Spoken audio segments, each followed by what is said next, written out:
स्वागत है मेरे YouTube चैनल सैनिक क्लास ऑफ सक्सेस में। जैसा कि आपको पता है हम class 12 CBSE and NCERT and UP board सभी बोर्ड्स के लिए क्या बता रहे थे। 12th के लिए चैप्टर 2 जिसका नाम था वैद्युत विभव एवं धारिता इलेक्ट्रिक पोटेंशियल एंड कैपेसिटेंस को आपको पढ़ा रहे थे, जिसमें आगे क्रम में बढ़ते हुए आज आपके लिए टॉपिक लेके आए एक विलगित गोलीय चालक की धारिता। यानी एक गोलीय चालक है तो उसमें धारिता कैसे निकाल सकते हैं, यानी कैपेसिटेंस कैसे निकाल सकते हैं, यानी कि वैद्युत धारिता कैसे निकाल सकते हैं। तो उसको जानने के लिए पहले हम फिगर की तरफ चलते। देखिए फिगर दिया हुआ है, गोलीय चालक दिया हुआ है जिस पर पृष्ठ पर आवेश फैला हुआ है। ये क्यों फैला हुआ है उसको समझने के लिए परिभाषा को समझते हैं। कह रहा है माना आर त्रिज्या का एक गोलीय चालक, मान लो ये आर त्रिज्या है, आर त्रिज्या का एक गोलीय चालक है, तब इसे क्यों आवेश दिया जाता है तो यह आवेश इसके पृष्ठ पर समान रूप से फैल जाता है। क्योंकि हम जानते हैं कोई भी गोलीय पृष्ठ हो, गोलीय पृष्ठ हो या कोई भी सतह हो तो चार्ज हमेशा अगर वो बंद है तो उसकी सतह पर ही फैलता है, केंद्र पर नहीं फैलता है। तभी कहते हैं कि जैसे भी बिजली गिरने वाली हो, बरसात का मौसम हो, तो कार की खिड़कियां बंद कर लें, जिससे कि बिजली गिरेगी तो वो कार के चारों तरफ फैल जाएगी और आप कार में सुरक्षित बच जाएंगे। क्योंकि आवेश हमेशा सतह पर फैलता है, बाहरी पृष्ठ पर फैलता है।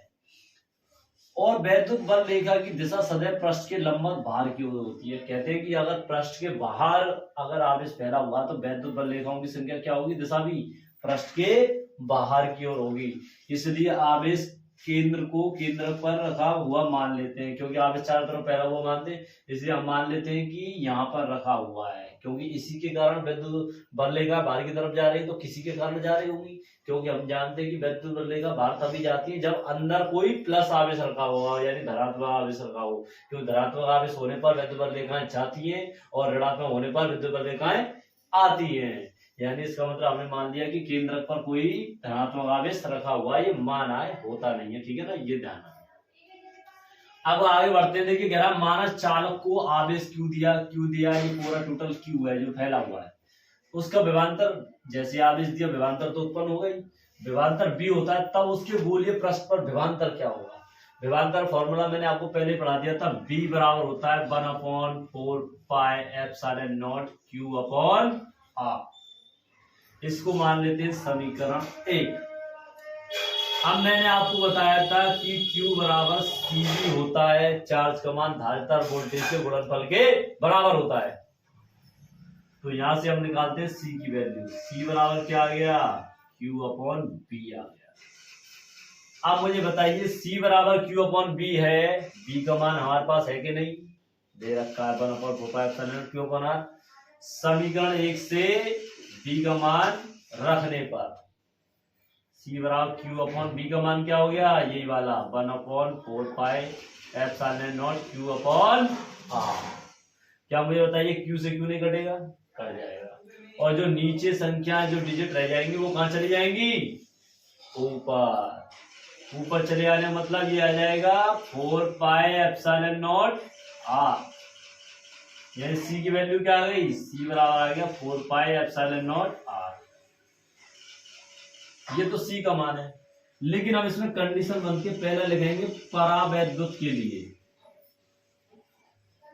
परावैद्युत के लिए C का मान क्या होता है, परावैद्युत के लिए C का मान होता है 4 पाई epsilon not into K into R। यानी कि K आ जाता है यहाँ पर, K का मान परावैद्युत है, यानी कोई भी चीज दी हुई हो तो K रख देते हैं, उसका मान K का मान उस मेटल के अनुसार रख दिया जाता है। जैसे ये लोहे का होगा तो लोहे के अनुसार, चांदी का होगा तो चांदी के अनुसार जो गोला दिया जाता है। दूसरा ये तो ये हो गया। दूसरी कंडीशन बनती है निर्वात के लिए। निर्वात मतलब जिसमें हवा नहीं, निर्वात के लिए क्या होता है C का मान, निर्वात के लिए C का मान होता है 4 पाई एप्सिलॉन नॉट R। यही होता है निर्वात के लिए, क्योंकि निर्वात में K का मान 1 हो जाता है। जैसे K का मान 1 रखेंगे तो 4 पाई एप्सिलॉन नॉट R ही बचेगा। कहते हैं निर्वात की वैद्युतशीलता चुंबकशीलता क्या होती है, हमेशा 1 होती है। निर्वात में जो परावैद्युत का मान 1 होता है। अब देखिए समीकरण 1 और समीकरण 2 मिल गया, समीकरण 1 और समीकरण 2 मिल गए।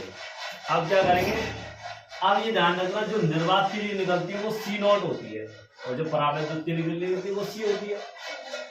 समीकरण 2 में 1 से भाग देने पर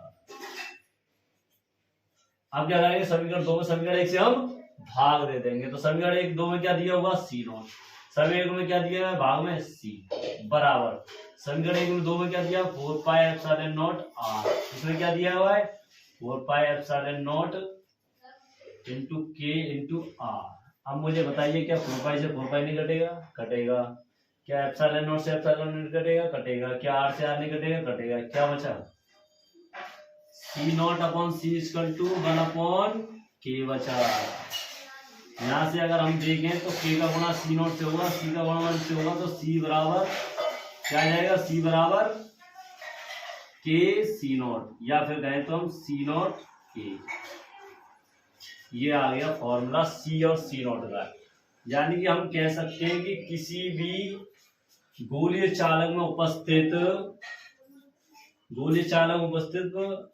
जो क्या होती है, विद्युत धारिता होती है, वो निर्वात की विद्युत धारिता के गुणे के बराबर होती है। आशा करता हूं कि आज का डेरिवेशन आपको समझ आया होगा। ज्यादा समझने के लिए हमारे डेरिवेशन को बार बार वीडियोस को देखते रहें, जिससे कि आपको क्लियर हो जाएगा। अगर आपको इससे संबंध कोई भी प्रॉब्लम हो तो आप कमेंट बॉक्स में कमेंट कर सकते हैं।